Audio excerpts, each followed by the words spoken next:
அவங்க சொன்னதெல்லாம் கொஞ்சம் என்னன்னு கொஞ்சம் லைட்டாக பார்ப்போமா?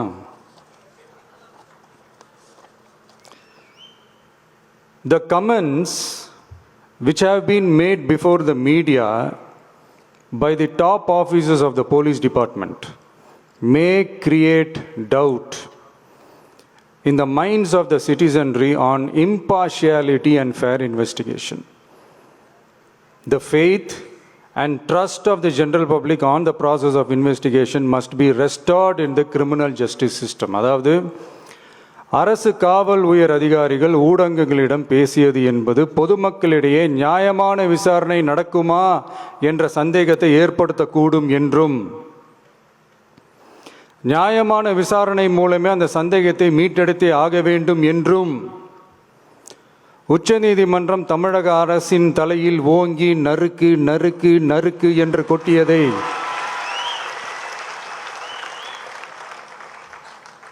முதல்வர் அவர்கள் மறந்துட்டாரா?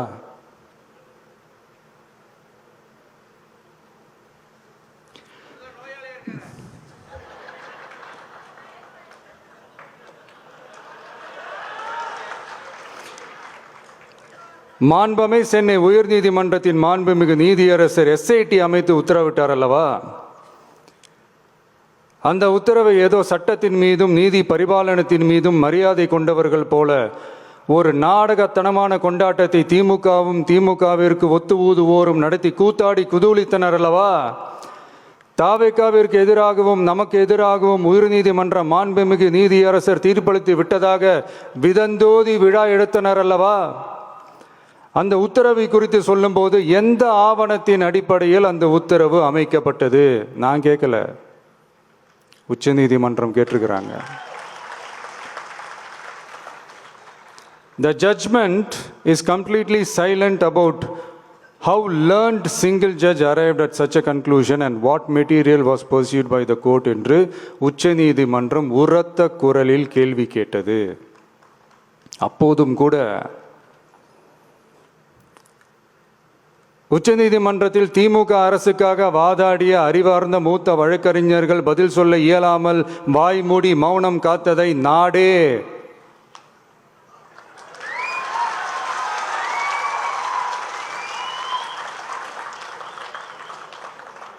பார்த்ததல்லவா?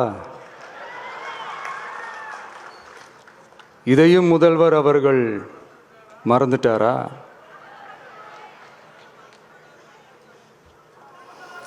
Such petition ought to be dealt with by the division bench, registering as public interest litigation in right earnest and not to be dealt with by a single bench. அதாவது பொது வழிகாட்டு முறைகளான SOP அமைக்கப்பட்டு வெளியிட வேண்டும் என்ற கோரிக்கையுடன் வந்த ரிட் மனுவை நீதிபதிகள் டிவிஷன் பெஞ்ச் தான் கையாள வேண்டும், தனி நீதிபதி பெஞ்ச் கையாளக்கூடாது என்றும் உச்சநீதிமன்றம் சொன்னதல்லவா? அது மட்டுமா, கோரிக்கையே இல்லாமல் SIT அமைக்கப்பட்டது எந்த வகையில் சரி என்றும் கேள்வி எழுப்பியது உச்சநீதிமன்றம். இது எல்லாமே அறியாமலோ இல்லை அறியாதது போலவோ உச்சபட்ச அதிகார மயக்கத்தில் இருந்து பேசினாரோ முதல்வர் அவர்கள்? மனிதாபிமானம், அரசியல் அறம், மாண்பு இதெல்லாம் எதுவுமே இல்லாமல் வெறும் பேச்சில் மட்டுமே பேசிக்கிட்டு அரசியல் ஆதாயம் தேடுற ஆட்டத்தை ஆடத் தொடங்கிவிட்டார் முதல்வர் அவர்கள்.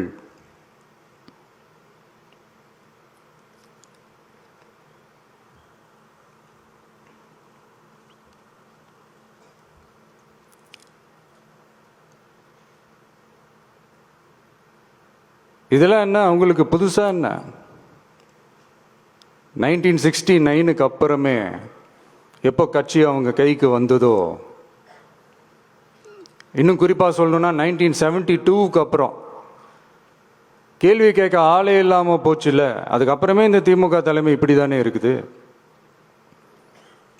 இப்போ நாங்கள் கேட்டோமே இந்த சில கேள்விகள்லாம், இதெல்லாம் நான் கேட்கல, சுப்ரீம் கோர்ட் கேட்டிருக்கு. இதனால் என்ன புரிய வருது? இந்த கவர்மெண்ட் நடத்துகிற அந்த விசாரணை மேலே சந்தேகம் ஏற்படுதுன்னா அதுக்கு என்ன அர்த்தம்? உங்கள் மேலே நம்பிக்கை இல்லைன்னு அர்த்தம்.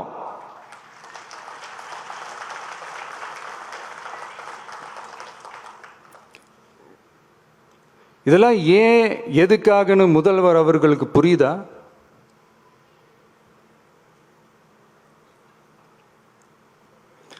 சுப்ரீம் கோர்ட் சொன்னதோட மட்டும் இல்லை, நிஜத்திலும் இன்னைக்கு மக்களுக்கு இந்த கவர்மெண்ட் மேலே இருக்கிற நம்பிக்கை மொத்தமாக மண்ணுக்குள் புதைந்து விட்டது. இதுவாவது முதல்வர் அவர்களுக்கு புரியுதா? புரியலனா 2026 தேர்தலில் இந்த திமுக தலைமைக்கு மக்கள் இன்னும் ஆழமா அழுத்தமா புரிய வைப்பாங்க. அப்ப கூட இவங்க என்ன பண்ணுவாங்க தெரியும்ல, 5 வருஷத்துக்கு ஒரு வாட்டி பழக்க தோஷத்துல ஒரு அறிக்கை ஒன்று வெளியிடுவாங்களே, மக்கள் தீர்ப்புக்கு தலை வணங்குகிறோம் அப்படின்ட்டு அந்த அறிக்கையை வெளியிட்டுட்டு இப்போ அறிவாலயத்தில் போய் ஓடி ஒளிஞ்சுப்பாங்க. இப்பவே ரெடி பண்ணி வச்சுக்கோங்க அந்த அறிக்கையை. எப்படி? மக்கள் தீர்ப்புக்கு தலை வணங்குகிறோம்.